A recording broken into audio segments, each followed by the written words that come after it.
Okay. Hello, everybody. Thank you for attending. For those of you guys that don't know, I am Caitlin Fulton with Century 21 Percy Fulton. And today we are having a highly requested seminar on taxes. So we have a couple of special guests with us, Neil and Stephen. They are going to do a nice presentation for all of you on, I guess, the most critical tax tips for realtors. So really exciting material that everyone loves to talk about. And yeah, so it's a little different than what most agents are used to learning about, social media and some fun marketing and all that. But I think tax time is probably the most important thing, or one of the most important things for your business to know. So we're going to let these guys go ahead with their presentation. And if you guys have questions at all, feel free to leave the comments in the chat box there, and then they will get to them at the very end. So either do it throughout the presentation or just leave it all for the end. So I will let Neil or Stephen take over. Do you guys have access? Perfect. And I will put myself on mute for you. Just to confirm, can you all see the screen where I have the PowerPoint right now? I'm just going to put it full screen. Yeah, we can see it. Awesome. Perfect. So, thanks, Caitlin, for the excellent introduction. To start off, my name is Stephen Patucci. Joining me is Neil Winokur, or shows as NW on the Zoom here. What we're going to discuss today are tax tips for realtors, and there's many things that we're going to go over. We'll try to keep it concise, and we will leave room for Q&A. So I'm sure as we talk, there'll be a lot of questions, but don't worry, we're going to have lots of time for Q&A. I'm going to start off by saying, brace yourselves. We promise this is not going to be boring. Okay. I know a lot of tax stuff out there is very dry and complicated, but we're going to try to simplify it and make it exciting. Neil and I are partners of RealtyTax.ca. Basically, RealtyTax.ca is an accounting firm that we started just over a year ago that focuses on tax and accounting matters for real estate agents specifically. So we're the only firm right now, and I think even all of Canada, that deals only with real estate agents. So that's our niche market. And we'll discuss more about what we do later in the presentation. As I just said, Realty Tax is a firm that deals exclusively with realtors for tax, accounting, and bookkeeping services as well. A little bit about myself. I started my accounting practice back in 2018. And my focus has been transitioning clients from old paper-based methods into using modern, advanced cloud-based technology, stuff that's easy to use, that's easy to access, all that kind of good stuff. For Neil, he actually started his online accounting practice a bit earlier than me. He started back in 2013, and his passion is to help clients minimize taxes. Other interesting thing about Neil is that he's also an author. So he published a book called The Grumpy Accountant. And this book exposes the insanity of our tax system and offers ideas how to massively simplify it once and for all. The link to find more about that book is on the slide. The link is on the slide. And just as a quick disclaimer, of course, we're just providing general information. If there's a matter that's specifically for you, we always say consult with your tax advisor or your lawyer. So just want to put that disclaimer out there. So what are we going to discuss? So firstly, we're going to get into the most critical tax tips for realtors. So first, we're going to get into sole proprietors. Then we're going to get into PRECs, or personal real estate corporations, which some of you may be aware of. That is a corporation that can exist to have commission income go through a corporation. Then we're going to talk about general tax tips affecting both sole proprietors and PRECs. And then, as I said, we will leave the floor open at the end for question and answers. So I'll have Neil take it away to discuss tax tips for sole proprietors. Okay, thanks, Stephen. So sole proprietors, really, as a sole proprietor, it's actually a lot easier than if you're in a personal real estate corporation. But here are the most important things that a sole proprietor must do, okay? There's no choice here. We are forced by the government to do this. You have to keep what's called books and records. Okay, for 6 years, you have to keep all your records for the past 6 tax years.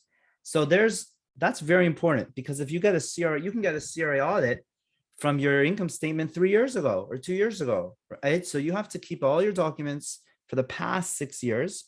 And as a sole proprietor, you really have 2 things you need to worry about, okay? You have your revenue and you have your expenses. So the revenue to track your commission income, it's actually not so complicated because at the end of the year, your brokerage gives you a T4A slip.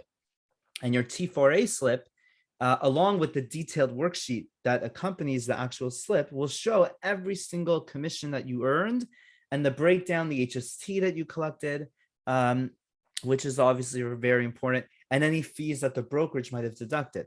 So on the revenue, to keep track of your revenue, really, you'll get that T4A at the end of the year. And what's also important is that detailed breakdown of the T4A. That's very important to get as well.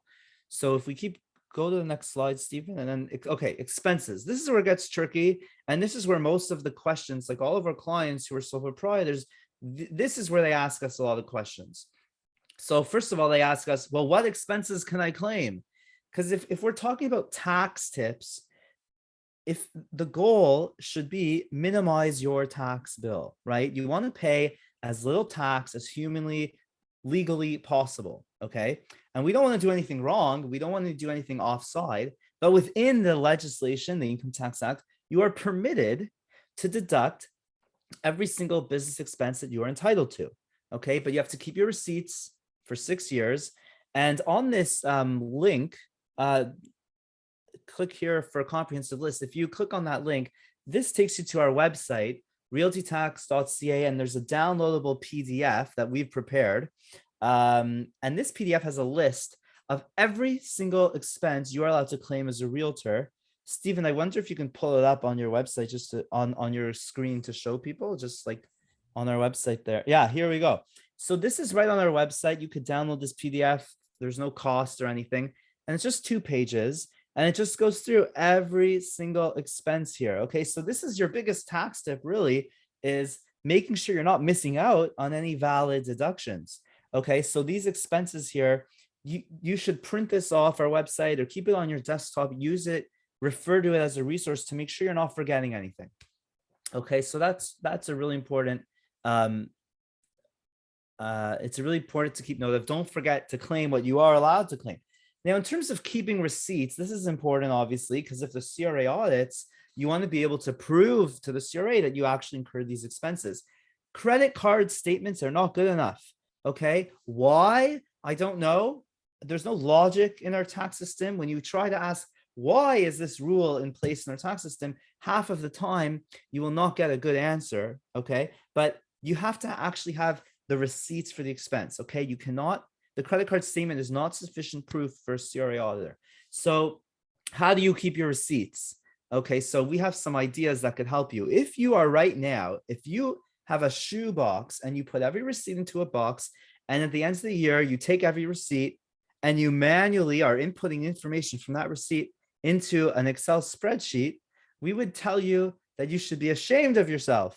Okay, I say that jokingly, but seriously, there are new modern ways to do this kind of bookkeeping that really automate a lot of the process, make it a lot easier for you. So if you're using Excel, stop using Excel. Excel was created in 1987. Okay, so this is like a 34-year-old software. I was born in 1985, so I'm only 2 years older than Excel, but you shouldn't be using software from the 1980s. So stop doing this. We have other ways. So if we go to the next slide here.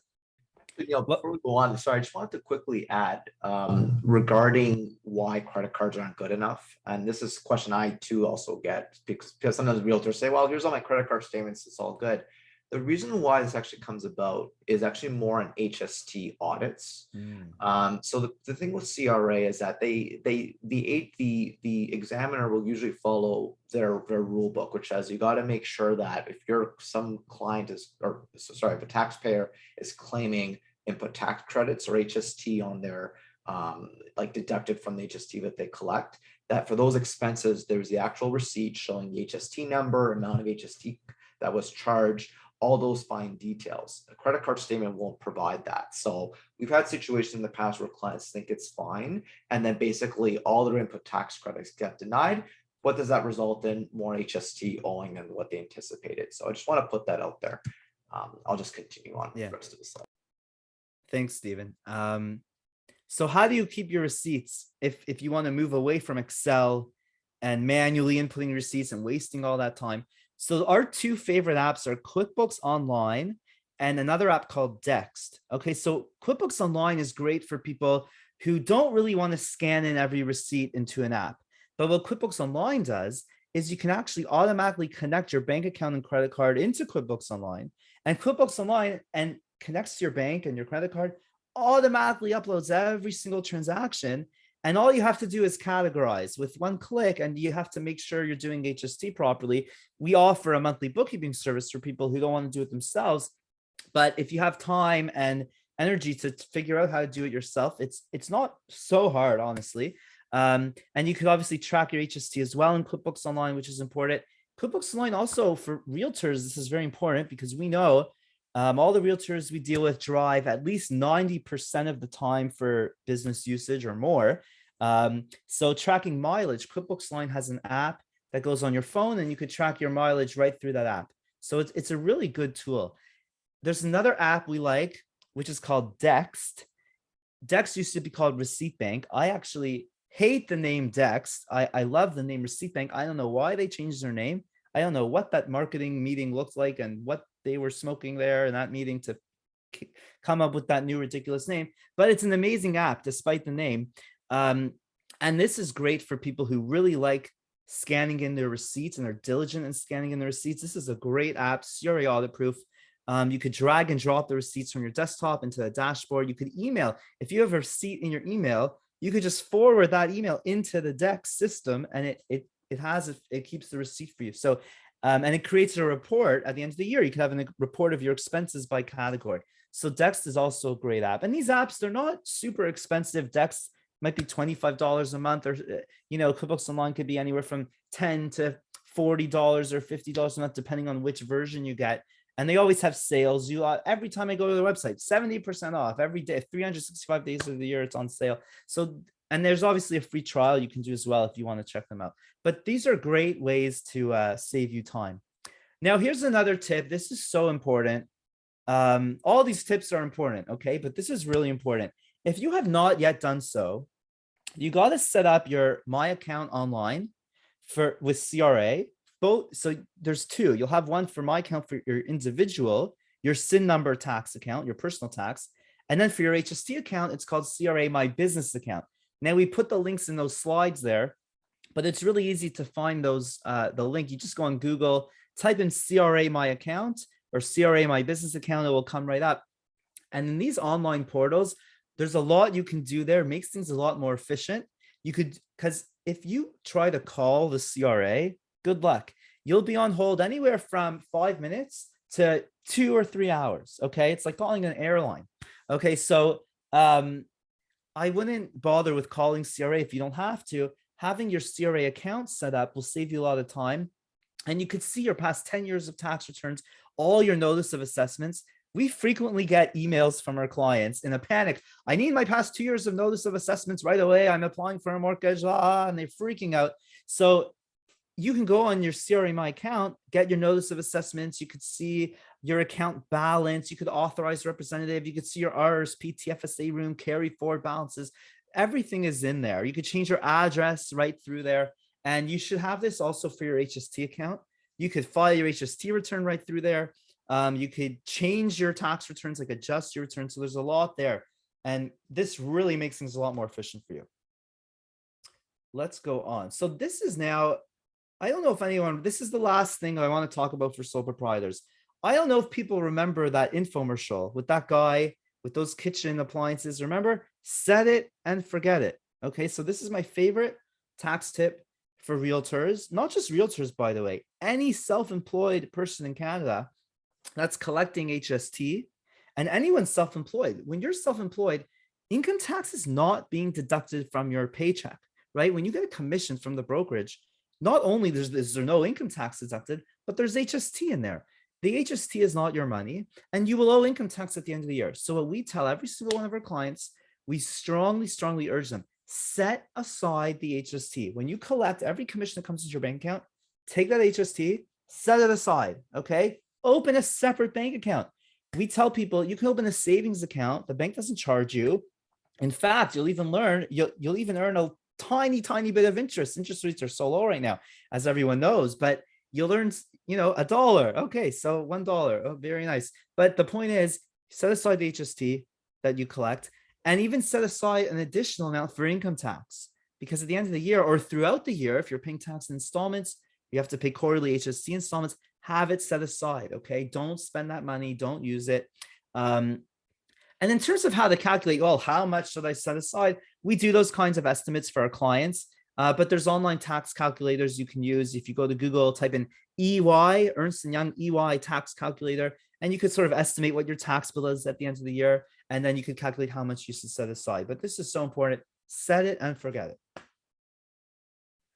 Thank you, Neil. And just to add to this too, the reason why we're bringing this up is not because we like being anal or grumpy. The reason why is that we often see that when it comes to dealing, especially with real estate agent clients, the number one thing that they tend to be behind with, aside from tax filings, is paying off big HST balances.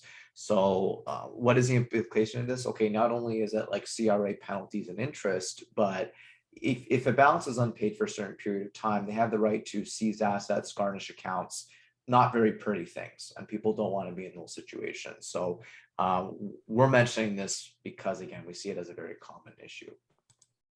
Okay, so let's talk about PRECs now. Neil talked about sole proprietors. I'm going to talk about corporations. So big question is that we often get in our sales calls and with just everyday like questions from clients and new prospective clients. Should I set up a PREC or not? What is that, level of income? When's the most appropriate time? Should I do it end of year, beginning of year? All these important questions. Now, my answer to this is that it really depends on a couple things. Really, it first depends on what is your level of profit from the commissions, right? So obviously, some people say, well, I got to have about 100,000. I'll be making 200,000, 300,000. Yes, that is important. That is a factor in it. But then you also have to determine to say, of that profit, specifically, how much do you actually need for personal use? So let's just say we have, let's say, a sole proprietor. Let's just say they make, let's say, $50,000 of commission income, which I guess for some may say, well, that's definitely on the lower side for the year, maybe even 30, 40,000 may be low. But if you get that individual who doesn't, is using their realty income or their commission income as, let's say, a side business, let's say they have a full-time job, if they can basically defer that, or let's just say they don't need to draw that money, can put it into a savings account, having a PREC would be very beneficial in that case, because as I show later at the bottom of the slide here, the PREC only pays tax at 12.2% on the corporate income. So if you can retain that income in your corporation, keep it in your corporate bank account, you'd only pay 12.2% on that. And of course, if you make over 500,000, if you're like a realtor is more busy, fine, you're paying 26.5. But the thing you've got to keep in mind is that when you have a PREC, it's not until you draw the money out where you pay the remainder of the personal tax. So, what I'm trying to show here is that it really, yes, it depends on your level of profit, but more specifically, how much do you actually need to draw? Because that will affect your personal tax situation. And as I say here, if you need all of it, you may not need the PREC, but if you don't need all of it, the PREC could be very beneficial. Okay.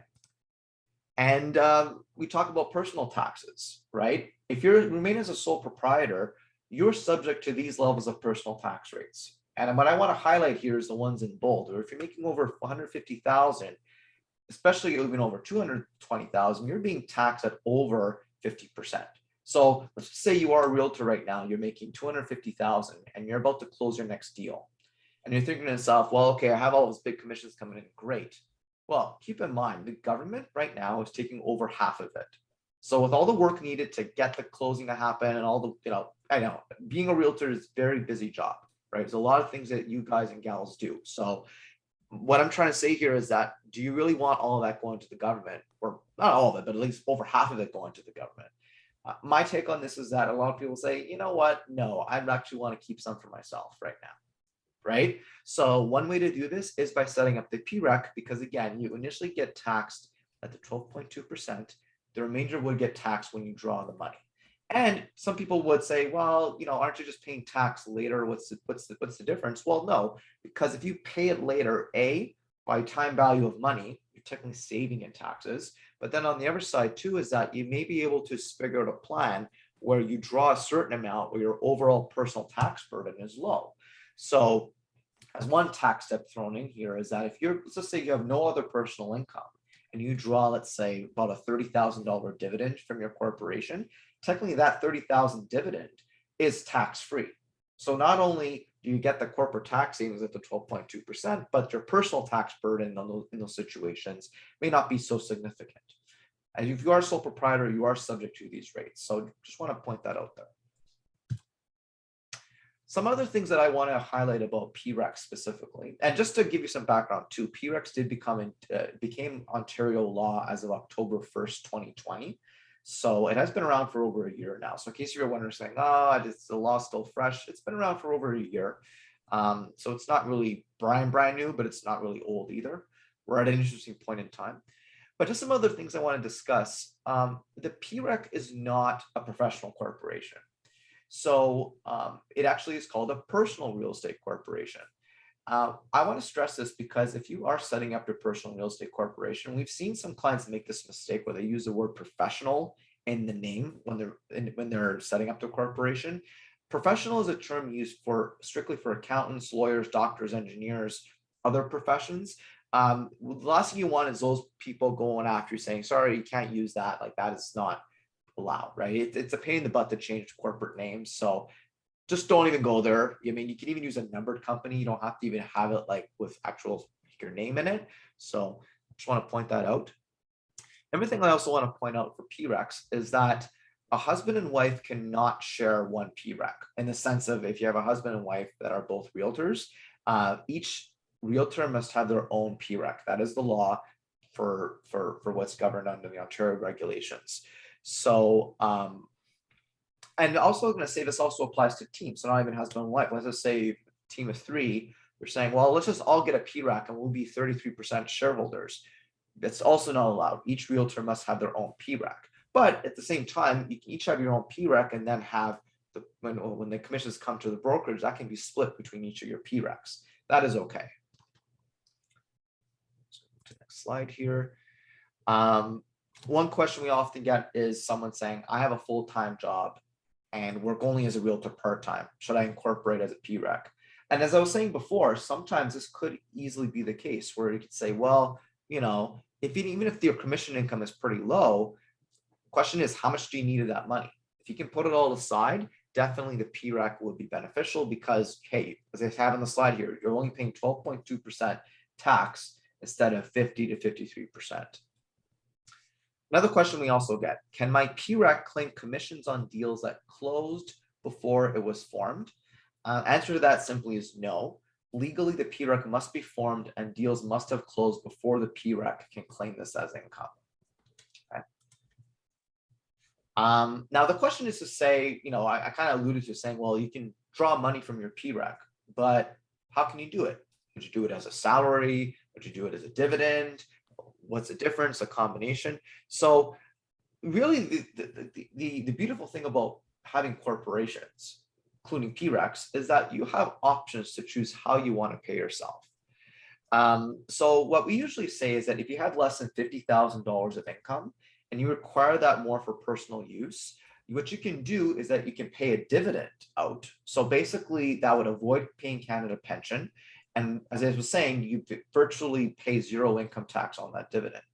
However, if you're more into maxing out your RRSP room and you want to be making CPP contributions, because remember, CPP isn't really a tax, it's really savings for your future. You have the option of paying yourself a salary. So that determination is say, okay, what is really the amount that's best? That involves consultation with us, which we can provide you to determine what is the most beneficial for your unique situation. Also want to discuss quickly holding companies. A lot of people are always wondering, saying, well, okay, I'm earning money in this PREC now. Should I set up a holding company? What's the benefit of a holding company, or holdco, we call them? The benefit of having a holding company is that as your PREC accumulates cash, right, you can decide to invest it inside the PREC, or what you can also do if you're interested in purchasing investment properties for yourself, you're allowed to transfer money from your PREC, assuming that it only earns commission income, have it moved from your PREC to your holding company on a tax-free basis, right? So when you're doing that tax-free transfer of funds to your holding company, that holding company can then use the after-tax dollars. And keep in mind, at 12.2%, there's a lot of after-tax dollars available to make those investments in real estate properties. Now, Neil's going to discuss TFSAs versus RRSPs. Okay, so even if you have a personal real estate corporation, I find that quite a few people think that, well, I don't need a TFSA or RSP. I'll just accumulate all of my savings and investments into my personal real estate corporation, my PREC. But what I often tell people is, imagine you have a toolbox, and in the toolbox are many different tools. So if you had a tax savings toolbox, okay, a lifelong tax savings toolbox, you wouldn't just have the PREC, okay? You would have TFSA, RSP, principal residence, right? RESP if you have kids. There's many different tools we can use to help you save on your taxes overall over the very long term. The reason why TFSA is so important, and I like to do this exercise, I actually wrote about this in my book. Imagine you're 19 years old, right? That's when you can start your TFSA contributions, 19, and you maximize your TFSA every single year. You contribute the maximum you're allowed to every year from 19 years old to 65 years old. You never take out money from the TFSA, and you invested, and it earns an annual return of 5% a year. At 65, you'll have $1 million in the TFSA. If both spouses do this, if you're married, then you have now, as a family, 2 million in TFSAs. The reason why that's so important and so incredible is because when you take money out of the TFSA, the withdrawal, completely tax-free, it doesn't hit your personal income, okay? When you withdraw from the PREC, it will become personal income, salary, dividend, right? But TFSA withdrawal is completely tax-free. The reason why that's important in retirement is it will not affect your old age security that you're going to receive, because as your income goes up, once you hit $80,000 of income, your old age security starts to go down until you hit about 128 or 129,000, then you lose it entirely. So the goal in Canadian retirement planning is show as little taxable income as humanly possible, okay, throughout your retirement. Because there's other tax credits that also you can lose out on if your income is too high, the age tax credit. And at death, at the date of death, I hate to be morbid, but you know, we're all going to die one day. And when we die, the Canadian government says you have sold your assets and you have a capital gain to pay on the date of death. So the value of your PREC would have a capital gains tax on the date of death, but TFSA wouldn't. Okay, TFSA, everything is tax-free. There's no capital gain at death. It passes tax-free to the beneficiaries of the estate.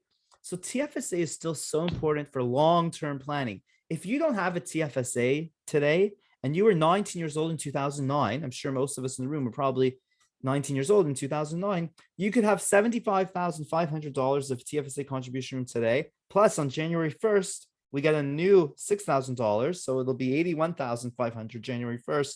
It's so important. Don't neglect TFSA. Don't neglect RSP, even if you're in a PREC. Okay. It's important to use a combination. So we do that for our clients, like this kind of tax planning, you should do with your accountant once a year, at least once a year, with your tax advisor or financial advisor, and talk about TFSA, RSP, PREC. Use a mix of all three to really create an optimal plan for yourself and your family. So before we conclude and go to the Q&A, I just want to kind of summarize our top 8 tax tips. For those of us who are celebrating Hanukkah right now, today is the 4th day. We're halfway through. So in honor of the 8 days, here are our top 8 tax tips. Okay, number 1, we talked about set aside your income tax and HST. Okay, that applies whether you're a sole proprietor or a PREC, because PREC also, if you're in a PREC, you're collecting HST, you still have to pay some income tax. Set it aside. Open a savings account, set it aside. Number 2, monthly bookkeeping. Okay, we really don't like the idea of you waiting until the end of the year to do all your bookkeeping. Okay, we would rather you do it every month. This is a service we offer our clients, but really, ideally, you should do it monthly or at least quarterly. And that way You see where you stand throughout the year. You can budget, you know what you're spending your money on. You know, if you wait to the end of the year, you realize, oh my God, I spent $100,000 a month on client gifts. Maybe that's a little too high. But if you're tracking that every month or every quarter, you can kind of see where you are, right? You see where you stand. So this is very important. Have a system in place to do this monthly. Keep your receipts, have a good system. We talked about QuickBooks Online. We talk about Dex. You could hire a professional or you could try to do it yourself. But the point is, have a system, be mindful of it throughout the year. Don't wait until the end of the year. Number 3 is about tax planning. We like to do what we call preemptive tax planning. We don't like to wait until after the year's over. This is very important if you're in a prec. Okay, if you have a prec, let's say your year end is December 31st. So right now it's December 2nd, 2021. We don't want you to do 2021 tax planning in January 2022 or February 2022 or March or April. We want you to do it in July 2021 we want you to do your tax planning preemptively at the start of the year, in the middle of the year. Okay, because if you're withdrawing money from your prec for personal use, we need to show that salary, dividend, or a combination of salary, dividend. So we want to plan that before the end of the year. That's very important. Preemptive tax planning. Number 4, we talked about set up your CRA My Account online. So don't forget to do that. Everyone should do that. If you haven't done it, that's like an actionable item you could do right after this meeting. Go onto Google, type in CRA My Account and get it set up if you haven't already. Let's go to the next slide. The last 4 tax tips. Set up your CRA My Business account. So My Business account, if you're sole proprietor, you have an HST account. You need My Business account for HST. And if you're in a prec, your My Business account will be for your prec business number, and it will show your corporate income tax account, your HST account. And if you have a payroll account set up because you're paying yourself a salary, you can see that there as well. Okay, number 6, we talked about TFSA, RRSP. If you have kids, RESP. Okay, so don't forget about these things. Speak to your accountant or tax advisor about it. You could, once your My Account is set up, you could double and triple check your TFSA and RRSP contribution room. But you have to be careful because the CRA's contribution room sometimes could be out of date. So we always recommend people track on your own your TFSA contributions and withdrawals. Okay. And you could see your TFSA investment statement. Your December statement will show year-to-date contributions, year-to-date withdrawals, and you could track it every year. So don't neglect TFSA RSP. Number 7 is an issue that it's relevant for yourself, but also as realtors for every single one of your clients selling their principal residence. Remember, in 2016, the government made a new rule that you have to report the sale of your principal residence on your tax return, on your personal income tax return in the year you sell the house for principal residence. There's no tax to pay. Okay, so don't misunderstand me. It's still tax-free principal residence exemption, but you have to report it, because the CRA is trying to catch people who are flipping properties and investors who are flipping and pretending and trying to claim it's their principal residence. So every single Canadian, when they sell their principal residence, they must report it in their tax return. So this is something, a value added kind of tip you could even add for your clients. Obviously, you're not giving tax advice to your clients, but you could remind them, oh, you're selling your principal residence. By the way, don't forget, you have to report this in your tax return. Okay, so just keep that in mind. Number 8, last one, do not trigger a CRA audit. Okay, so what do I mean by that? When you're finished your bookkeeping for the year and you have all your expenses, okay, what we tell people is step back, do a bird's eye view of your income statement. Look at every expense item, okay, and see, does this make sense? Is it reasonable? Will the CRA automatically flag me for an audit? So for example, if your revenue is $100,000 and your meals and entertainment expense is $99,000, you will trigger a CRA audit. If your office and general expense is $85,000, but your revenue is $100,000, you will trigger a CRA audit. If you're claiming 90% of your home office expense, like 90% of your square footage of your home is a home office, you will trigger a CRA audit. Okay, so these things have to be reasonable. There's some professional judgment involved. But the point is, don't overclaim certain amounts and you think you're being so smart, but you're going to create a whole other set of problems for yourself, right? So you want the expenses to be reasonable in relation to the revenue, compared to revenue, but also compared to what other realtors, like as an industry as a whole, are doing. So the numbers have to make sense. And this is obviously when we look over, when we double and triple check our clients' tax returns before filing, this is obviously something we look at. We look at the whole statement, we make sure nothing seems out of the ordinary. And this is something you could do yourself as well. Thank you, Neil. Just to finish off, I do want to mention just quickly what we do offer realtors. And then keep in mind, I know this presentation is more information, not so much a sales pitch, but because we talked about a lot of the things that affect realtors, we should mention kind of what we do. So with the services that we talked about sole proprietors, PRECs, all that stuff. But you got to keep in mind the issue is that saying, okay, if you want to proceed with even setting up a PREC, how do you do that? How are you going to do the bookkeeping? Who's going to do the tax filings? Who's going to do all that stuff? We actually do it as part of our service offering. So the things that we do is that we deal with the initial setup and onboarding in QuickBooks Online. And if you're using Dext or Receipt Bank, which we talked about as well, we also offer that integration. We do the actual monthly bookkeeping.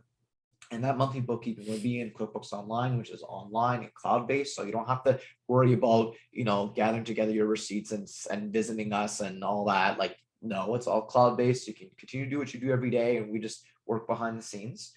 We'll also deal with all your Canadian tax filings. So that'll be your personal tax returns, corporate returns, HST, T4, T5 slips. So if we talk about salary or dividends, you have to issue you a T4, T5 from the corporation, and it has to be filed with CRA. And if you're a sole proprietor, we can assist you with preparing the form T2125, which is that business income statement needed to file your personal tax return. We also provide you with reminders when taxes are due. And we also, lastly, we give you tax consulting services on your financial situation. So as I alluded to before, determining, what optimal amount is best for salary dividends, that involves an individual consultation. There's no cookie cutter answer. Everyone's situation is different. As I said, our firm is 100% online based, so no in-person meetings are required. And also, and a lot of people ask us saying, well, what are your fees? So like, what am I looking at? Basically, our fees are agreed upon upfront and paid monthly automatically, so you don't get surprise bills. And we also give you a full picture of understanding, again, depending on what your individual situation is, how we arrive to that fee. So there's full disclosure, no surprises or no upselling on things you don't need. And how you can stay in touch with us. Well, the first thing you can do is you can email us, of course, to schedule a complimentary discovery session. Our emails are at the bottom of the slides throughout the presentation. And questions we get, for example, how much can I save with the PREC? What will the admin fees be? Stuff like that. We can answer those as part of our free consultation. Second thing you can do is subscribe to our website. So if you go to www.RealtyTax.ca, you can subscribe for free to our mailing list and our emailing list. And what we do on a weekly basis is that we produce articles about tax related matters affecting realtors. So if you are on subscribe, you will get an email notification from us with our weekly newsletters. Third thing you can do is you can subscribe to our Facebook group. We have a Facebook group called Tax Tips for Real Estate Agents. It's a free group, of course, on Facebook. So you can check that out. And we try to keep that updated on at least every few days. And also follow us on Instagram at RealtyTax.ca. So there's many ways that you can get in touch with us through the internet. We're now going to leave the floor open up for question and answers. So feel free to have the questions come in. I did see a question in the chat there. Maurice said, is a statement of adjustments needed to submit to CRA when selling a principal residence? Hold on, let me scroll down. For any tax credits as a senior, I don't think so. When selling a principal residence, it's reported on Schedule 3 of the tax return. Okay, Schedule 3. But other than that, Schedule 3, where you just show the price, the sale price, the cost of the house, the year of purchase, you should not have to submit a statement of adjustments. I would add with that, though, of course, you'd always want to have it on record in case if CRA wants to investigate what were the actual sales proceeds, stuff like that. You want to have that information because statement of adjustments would obviously show that. Yeah. So in general, when we file our tax returns, we don't actually send the CRA any backup documentation. We only do that if they ask to see it. Okay, so you file your tax return, you don't send CRA anything. If they ask to see it, then you have to send it. Can I ask a question? Yes, yeah, sure, go ahead. What is a reasonable deduction can we have on our automobile? Yeah, so it depends. I mean, Stephen, do you want to take it? Yeah, I was going to say, as Neil just said, it really depends. So what we look at, sometimes people say, okay, I think 80% is the right number. Sometimes it's 40%. What's the number? I think normally it should be reflective of what is, like, at the end of the day, the correct answer is, what is your business kilometers over your total kilometers on that vehicle? That is the most correct answer. And that's something that when you file your taxes, that question comes up saying, what is your business over total kilometers on the car? So now let's just say if you have two vehicles, this is a common question. Sometimes people say, well, I have a personal car that I use only for personal stuff. And then I have a company car, which I use for real estate stuff, right? So if you have two vehicles, usually the CRA is okay with seeing a claim of over 80% on that car, because you can justify saying it is more for business use. But if you're saying that it's like 80, 90%, you have only one car, the CRA will probably raise a question to say, well, where are you, like, what are you using to go to, you know, to get groceries and other personal things? So like, right. So things like that, I think, like, unless we have a second car, doing a claim over 80% is quite aggressive. But the most correct answer is really to say, what is your business kilometers over your total kilometers? The second point about this, and this is where I think a lot of people are not doing, is that they need to keep a vehicle log. So in the event of an audit, the CRA would say, okay, present us with your receipts and breakdowns or whatever, but also give me the vehicle log to say where all the trips that you traveled to, including the starting and ending location, kilometers traveled, and date and times that they were done. I know it sounds comprehensive, and keep in mind, with QuickBooks Online, there are actually tools that have like vehicle trackers built in. You can put it on your phone, and you know, when you're driving, you can do it. We have a few clients who are actually doing that. It's quite cool, the results that we get from it. But that is the most correct answer. It really depends on your business kilometers over total kilometers. Okay. Thank you. Thank you. I have another question. Sorry. No, go ahead. I've been audited every single year Yeah. for my medical expenses and donation account. Yes. Every single year. You're not the only one we've heard of that situation. I'm sorry. You're not the only person. We've actually had a few clients. So I send them the receipts. They're fine. They never charge me for anything, Right. but I get audited every single year. Yeah, and actually, I'm not sure why. I mean, again, Because our donation and the medical expenses are high. yeah, and that's probably what it is that maybe they've identified saying, okay, you keep hitting that threshold. Like they may think that there's a risk of like something being incorrect. Why? Now, the fact is, like, if you've been passing the audit every year without issue, I don't know why they don't take you off the radar. Again, I'm not a CRA agent. I don't know why their audit techniques say to do that. But here's my point, though, and actually, thanks for bringing this up. This is for everyone else in the room as well. You don't want to be in a situation where, when it comes to donations or medical receipts, or even, let's say, your business expenses, which we were talking about in this whole presentation, you want to have the backup, because it doesn't take much for CRA to send you a letter. And keep in mind, these days, it's not like you have humans that are looking at each return and trying to figure things out. The CRA has invested millions of dollars into something called CATs, or what's called computer assisted audit techniques, where they'll basically, the computers will determine to say, okay, this is a risk area. It'll pass the desk of an agent. The agent will be like, okay, yeah, let's send out a letter. And before you know it, you get a typed out Courier new font letter saying, this is all the things we want. So always keep support, and digital is always best. I think someone actually, this leads into the next question. Someone asked, I think it was a question about people keeping PDF of receipts and discarding paper. Yes, that is absolutely okay. In the event of an audit, the CRA actually says you can either send us the documents, or you can upload the documents to your My Business account, or your authorized representative can upload them for you. But they do allow digital copies. The CRA, I think, is moving more towards 21st century methods, luckily. I know we still say you can send a fax. I always question like, who the hell is a fax anymore? But anyway, so you can send it by fax, but you can definitely keep those digital copies, and you can discard the paper ones.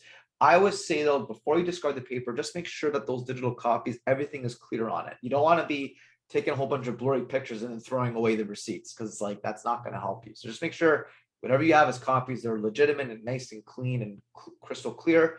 And then yes, save them, back them up, and then throw all the paper away. Sorry, Stephen, they always ask me to send the original to them. And so we keep a copy and mail original receipt to them. Okay, yeah, and actually, That's been last 5 years, every year. yeah, and what I've seen too is that I think once I asked an agent about this, I said, well, we just have copies. I think what it is, if you clarify that with them, they're usually okay with getting a copy of it as well. I know we always say originals, but I think they're aware of saying that like, hey, this is the most I have. And if you have the originals, that's great. Of course.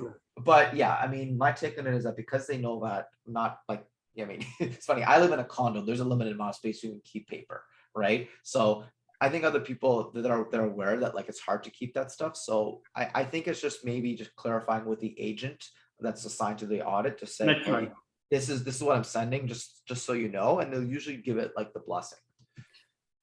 By the way, with CRA audits, when they request, medical receipts, donation receipts, things like that, if you have your CRA My Account set up, you could actually submit all those documents they're requesting online through CRA My Account. Like if you scan in all the receipts into PDF, or you have the scan receipts, you could submit it that way through CRA My Account. And we do that for our clients through CRA Represent a Client, which is basically very similar to CRA My Account, but we were authorized on our client's behalf. So that's also another helpful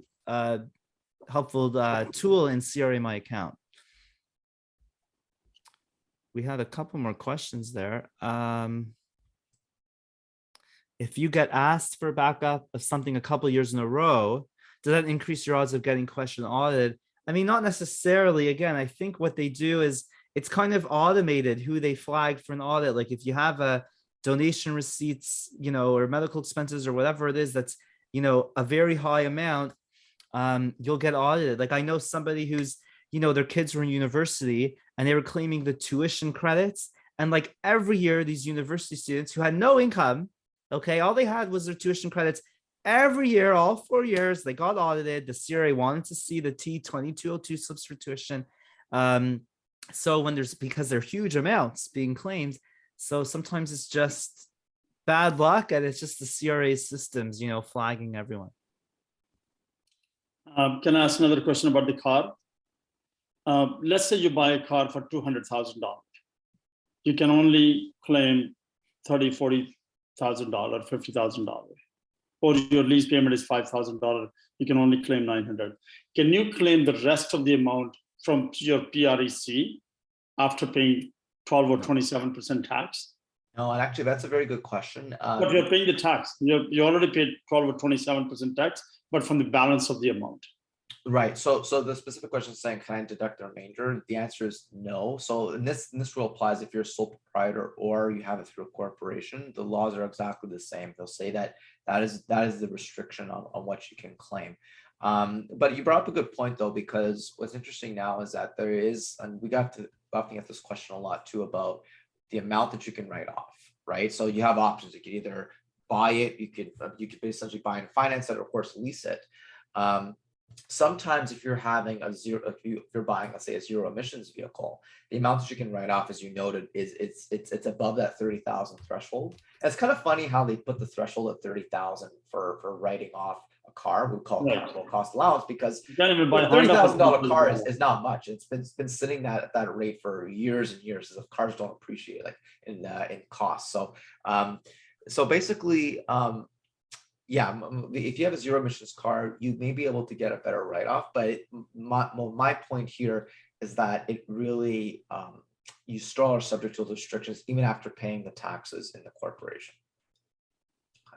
I see a question. If you do get audited, do they always go after you for all 6 years? So no, they don't. Usually it's just 1 year, and then they see what's up, and if everything's fine, they're not going to go back and back. Now, if they do an audit for 1 year, and you completely fail it, let's say, then they might go back, they might see, what else is this guy, so, but they don't automatically do 6 years at a time. I've never seen anything like that. Sometimes they might do 2 years, but usually it's just, it's just something triggers it in 1 year and then that's it. Yeah. One thing I just also want to bring up, because I know we talked a lot about tax tips specifically for realtors, but sometimes people may think, okay, well, what kind of tax tips exist out there for real estate matters? And that could be things like, for example, discussing principal residence, HST rebates, tax court cases that affected real estate flipping, stuff like that. The good thing is that I know we didn't discuss it in our presentation today, but I actually made a course. It's more geared towards accountants and lawyers, but there's a couple of realtors that actually asked me for me to send that course. So it is a course for purchase, but I'm actually offering now a 50% off deal. So for a 1.5 hour course where I go into those details, you can purchase it for $40. It's pretty reasonable. And it goes into more of the details about those kind of items. I find for some realtors, sometimes they know that they're not tax advisors, but their clients come to them with these kind of questions, and they kind of want to give some general guidance. And this, I mean, you guys should be saying, if you're not familiar with tax, saying, okay, go speak to your accountant, but it's okay to give some introductory information, right? So if you're interested in those kind of topics, you can email me, Steven@RealtyTax.ca. I can give you the link to that. And I just want to put it out there in case if that's the reason why you joined the presentation today. We have another question. Are we allowed to deduct car expenses based on a specific rate per kilometer? Or should we deduct expenses on individual basis, gas, repairs, etc.? So this depends if you're sole proprietor or if you're a prec. Because sole proprietor, you actually should you have to lay it out individually: gas, repairs, insurance, right? And then you take the percentage use based on the kilometers that were business for personal use. So you only claim the business portion. If you're in a prec, you have a choice. The prec can reimburse you. You pay all your car expenses personally, and then the prec can reimburse you for your business usage based on the per kilometer rate that you drove for business use. So that's an option if you're in a prec, and sometimes that is more advantageous. But that, again, for some of our clients, we run the numbers and we determine what would provide the better deduction. Well, one question we're getting here, I'm not sure if we answered it, about the gift cards. The gift cards being a valid expense. So what's interesting about this is that you're raising an important question, and we actually did an article about 2 weeks ago about this question. The answer is that yes, it is valid if it's for a client. And I always say, if you're spending any gifts on whatever, you should be having some documentation to say what that gift, like for which client it was for. Or let's say if it's pertaining to a certain property, right, that you sold, indicate that property name or address on the actual receipt. It's very valuable to say, okay, this is what that was going towards. Now, the restriction though on the gift cards is that if you are buying a gift card that is more meals and entertainment related, for example, Swiss Chalet gift card or Maple Leaf Sports and Entertainment gift card or anything like that, only half of that cost is deductible for tax purposes. So this is a valid thing for yourselves to consider, because if you are planning on saying, well, hey, I'm going to give gift cards to my clients, but I want to maximize my write-off. Well, maybe you shouldn't be giving them meals expenses related stuff. You should really be getting things like, for example, Home Depot, right? Let's just say you sold your clients a house and there's a lot of renovations needed. Buy them a Home Depot gift card, because the Home Depot gift card to you will be fully deductible as an advertising expense compared to being half deductible if you got them, let's say, a meals related gift card. So I just want to put that out there. Would the Home Depot be advertising expense or promotional expense? Actually, ad and promo actually falls in the same category when you're filing the tax return. So really, it can go to really either, I would say. But I would say it's probably more of an advertising expense just by definition. Do you guys get involved in any estate taxation for our clients if needed? It depends on the situation. So sometimes that's a pretty broad term. I would say we'd have to know a bit more about the details for final tax after they passed away. Yeah, we are okay with preparing final tax returns, but sometimes there may be an issue where there's a trust involved. I just want to caution you on that because if it is a bit more complicated, we actually do have other people in our network who we work with to deal with more complex matters. But that doesn't mean to say by default we can't help you. So I would say if you want to email us more specifically what is going on in your situation, we can see if we can help you there. Thank you. No problem. You just mentioned that to register your corporation online. So how do we do that? Do we need to give our corporation number or still SIN number, or how does it work? Neil, do you want to answer that one? Are you talking about incorporating a personal real No, estate no, you're corporation? registering corporation with the CRA. Oh, well, the CRA, when you incorporate a new corporation, the CRA will automatically mail you the business number. No, that will have it. But I meant to say, just to go online, look at what's going on with Oh, CRA My Business account. my business account. Sorry. Yeah, My Business account. Yeah. That does it work with the SIN number? The SIN number would be for your T1 individual tax account, your personal.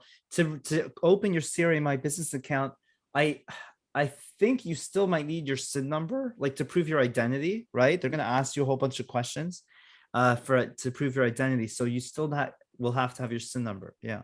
Okay. We have more questions in the chat.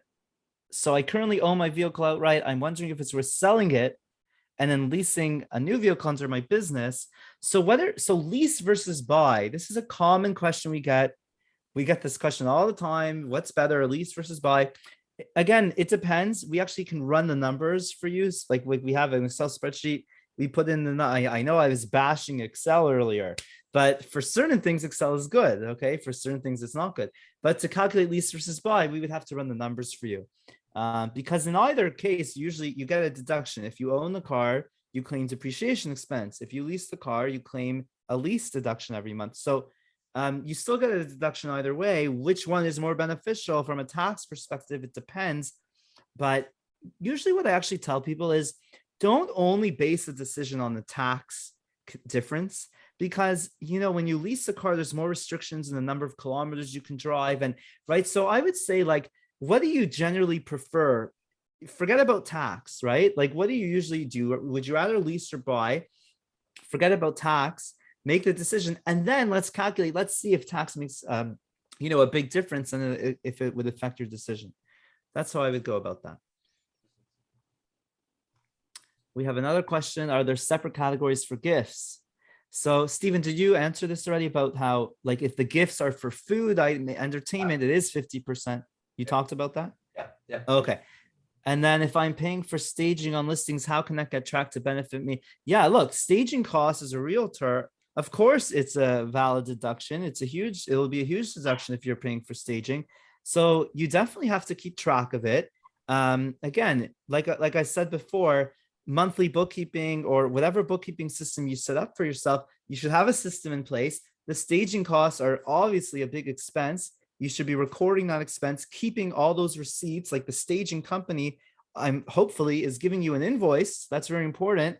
You should have backup documentation for each expense. If the staging company is giving you an invoice and they're charging you HST, you also want to make sure you're claiming the HST on your expense, because that reduces your HST payable at the end of the year as well, right? So definitely keep those receipts, those invoices from the staging companies, claim those expenses for sure.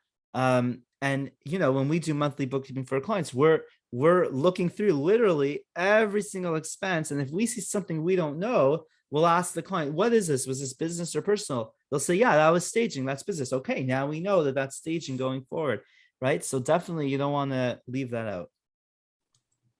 And actually, just touching on the topic of bookkeeping, one thing that sometimes people get concerned about is they say, well, I want to make sure I picked up all my expenses or I'm not missing anything when it comes through like business related stuff, especially when you have a corporation, right? My take on this is that if you have a separate credit card for your business activities, and especially if you have a corporation, you need to have a separate business bank account. Keeping that separation is good because it ensures that everything going through there is being picked up in the bookkeeping. Like if we're not dealing with situations where you're paying different people different methods and you're forgetting about picking that up on your tax return. Like you're gonna have less of that problem if you're only using one credit card. The other thing too is that, I know we talk a lot about audits with CRA, unfortunately, but in the event of an audit, the good thing about having that separation of bank accounts and credit cards, which you can also do in your sole proprietorship. You can have a separate bank account for your sole prop and a separate credit card just for business, right? If you have that separation, you don't have to expose the CRA to your personal affairs. Like I'm sure some of you probably, you don't want, like you probably wouldn't want me looking through some of the items sitting on your credit card and me asking pretty embarrassing questions, right? So to avoid that, what you can simply do is have that separate. So in the event of an audit, they'd only likely just want to see what was going through those accounts, and they probably wouldn't care less about the accounts that are not being used for business. Unless if they feel that there's really a need to look at it, you have the ability to tell them saying, look, this is what's all for business, have fun, end of day. I just saw another question. Can we write anything off for US-based real estate products that we use? There's no HST. So yeah, it doesn't matter where in the world the expense, the company was from. It could be from Mars or the moon, and if just because there's no HST on it, so it wouldn't affect your HST return, but you could still claim the expense. And again, you get to convert it into Canadian dollars, of course.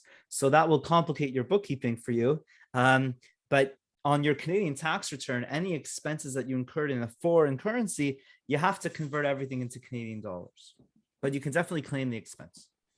And I just posted a thing about my book. I am offering a 35% discount. The promo code is RealtyTax.35, and it's right on my website for the PDF version. And then we have another question there. Interest portion of payments on the used car financing eligible? Yes. Again, the interest expense would be a deduction, but again, it's limited to, the percentage you drive for personal versus business use. Yeah.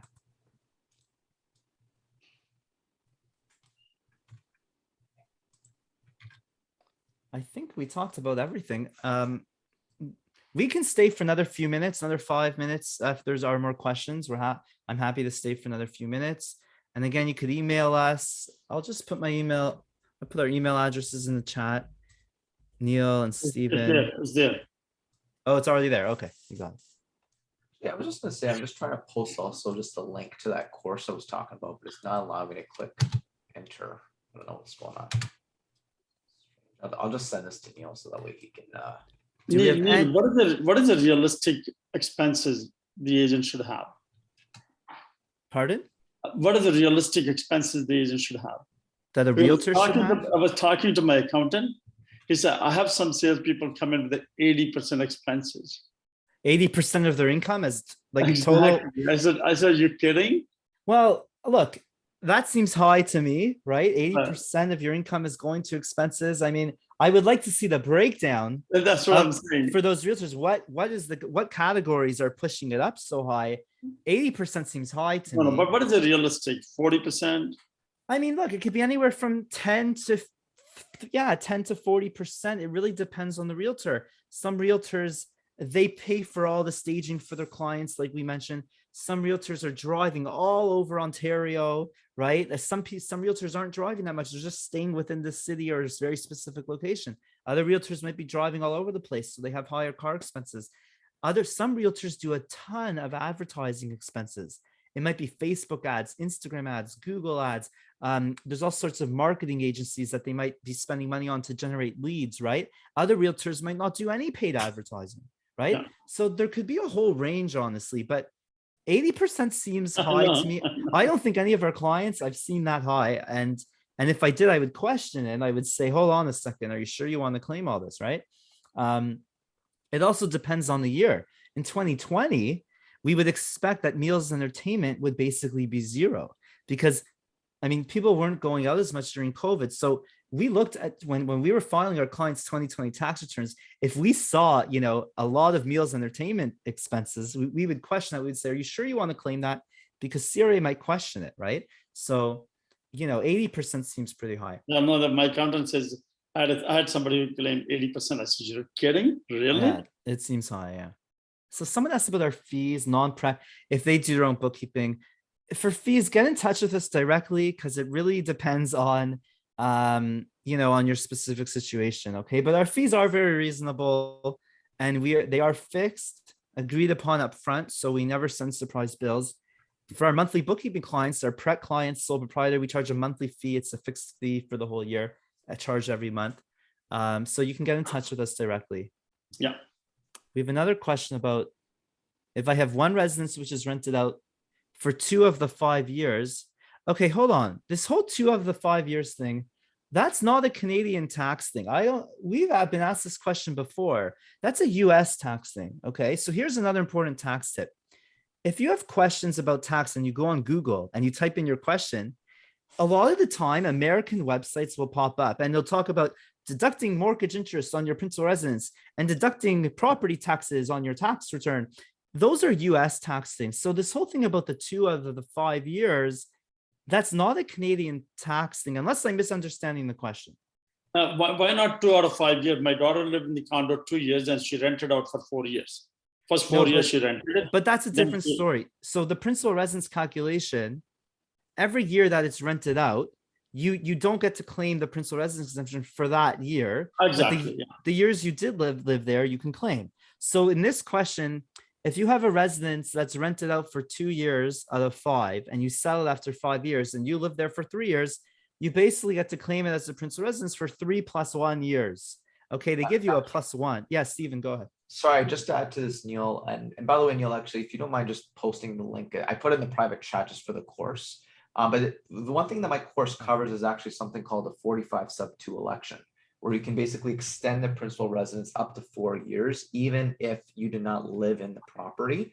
But again, it depends on some certain situations. It is a bit more complicated. I don't want to overcomplicate the discussion.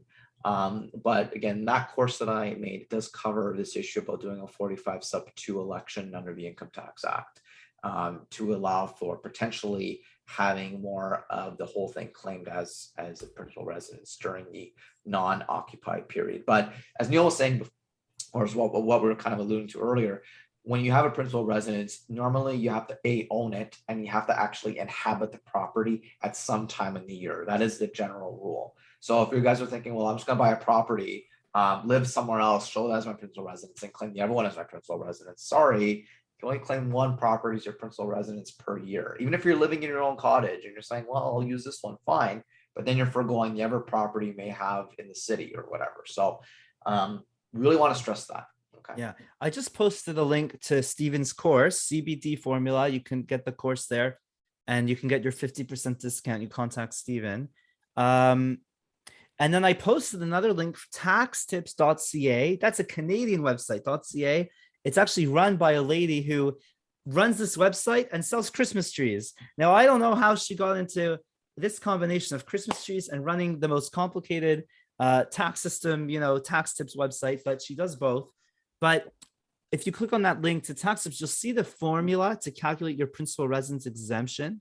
Okay. And it becomes relevant in the year you sell the property. You basically go back and say, okay, all the years you own the property, how many years was it your principal residence? How many years was it not your principal residence? And it goes into that formula. So, we get it. This gets into, pretty complicated stuff, but that's what we're here to help people with. We have one more question. Maybe this will be the last one. What do you need? Can you buy a property for your kids under your name? For the kids to live there? You can co-sign the mortgage if that's no. If I'm buying a property, but my kids is going to live there, and I'm not claiming income. I'm not claiming the rental income. I'm not claiming the mortgage. Would that be? It is possible. You just got to watch out for just ensuring that they are beneficial owners. So that's the thing. You know how, like I was saying about ownership, and the question is saying, well, you have the legal ownership. The question is, do the kids have beneficial ownership of that property? Right. So beneficial ownership is to say, like, are they going to be paying the cost of running that property? If it's really going to be through you, right, then that is a bit of a problem. And again, it depends also, like, it depends on the age of the kids. It depends on more of the relationship there. So again, I don't want to say off the top yes or no. It's a bit of a gray area, actually. I'm glad you're asking that question. But really, what do you call it? it is possible in some circumstances to have that kind of setup where you buy it, but then the kids will claim that as a principal residence or vice versa. So they're living in the property, they're paying the mortgage, they're paying the taxes. And they would be, they'd be Even seen as though beneficial. it's your property, you're gonna benefit from there when you sell it, but that still be a principal resident for the children. Yeah, it is possible to have beneficial ownership in that circumstance. So yeah, so that's what I just want to make clear. There's legal ownership and then beneficial. So both are seen under the Income Tax Act as being considered owning the property for the principal residence exemption. Actually, someone's claiming, saying here 45 sub 2 only applies if you do not claim CCA. That is correct. So that is one thing. My client's taxpayer claims CCA. Should they revise without CCA? Okay. Very good technical question FP is asking here. My problem with this is and this is why I always say, you gotta have an accountant sometimes looking over your tax returns, like, or at least someone that's more qualified to deal with real estate, because the concern here is that if you remove the CCA, the CRA may say, well, you're trying to do a retroactive taxes here, which will probably get denied. So my take on this is that I would advise not to do this. If you were my client, you said, Stephen, this is what I want to do for previous years, I would say, saying set it and forget it. Essentially, do not proceed with revising the CCA claims, because my take on it is that if you're going to go proceed doing a 45 sub 2 election, and then the agent assigned to that is going to look to see what was filed as far as CCA, and they see the removal of that, it's not going to look very good. So unfortunately, in this case, I think you're a bit out of luck with doing the 45 sub 2 election. Also, another really important thing, and again, I discussed this in the course, I really recommend that you guys look into that. But one thing I wanted to say though is that with this election as well, if you are in the process of converting your principal residence to a rental property, or let's just say you're going to be moving into somewhere else, and let's just say the next place you're in, you're going to be renting, but you own that previous property and it's going to be rented out, you should elect to do this election at the time the quote unquote change of use happens. So one thing that happens is that a lot of people end up doing this election when they ultimately sell that property, because they look back and they say, oh, well, you know what, I rented out those years. I could have probably claimed an additional 4 years of that property as a principal residence. Well, the issue is that the CRA says that election needs to be filed at the time the change in use happens, not when you ultimately sell the property. And what the result is, it's a late filing penalty of, I think it's like $100 a month that they charge. So I think the maximum is like 8,000. Could be higher. Again, don't quote me, but one way to kind of open up a door is to do that election at the time you convert that property. Don't do it when you sell it. So I just want to put that out there. So do you need an appraisal at the time when you start renting the property? So your principal residence is up to $1 million, then you sold for 1.2. I would say definitely get an appraisal done, because you know what it is too, is that so some cases in doing the election may not actually be beneficial. It really, and I've seen this happen. Sometimes it's actually like you gotta have to do almost like Neil's talking about doing Excel calculations. We almost have to do something in Excel to see basically what we've got to see what is the value of the property at the time, because essentially that point in time is going to be, if you're going to be starting rent up, that's going to be your cost base now, right, for when you ultimately sell that property, right, as an investment purpose. So what that level is at will come from the appraisal, and that will affect your overall tax savings by doing the election to begin with. So I definitely say yes, you should have an appraisal done at the time you're changing the use of property as well.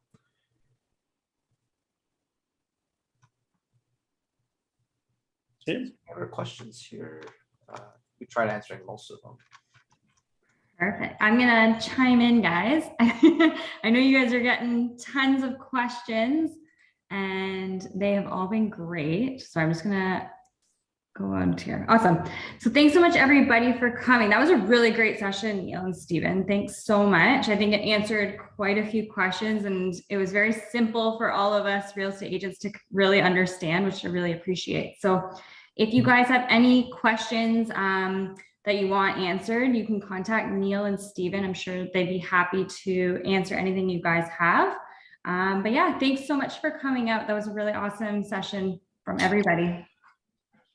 Thank you very much. Thanks for Glad to having be a us. part of it. I'm actually glad the number of people that showed up, which is great. Sometimes we do these sessions and like 3 people show up. I'm like, okay, that's cool. Yeah. Yeah, that's no. Thank you all for spending the time to chat with us. I know tax is a pretty boring topic to begin with, and complicated and frustrating and scary, but you know, we're here to help. So and we're actively like, you know, seeking new clients. So I mean, feel free to reach out and we can see how we can help you. Great. Awesome. Thanks so much, guys. And Okay. hopefully we'll see you guys in the near future. Sounds Great. good. Thank Yeah. you very much. Bye. Thank you. Hope you get lots of business from here. Yes. Thanks. Thank you. Thanks a lot. Bye bye.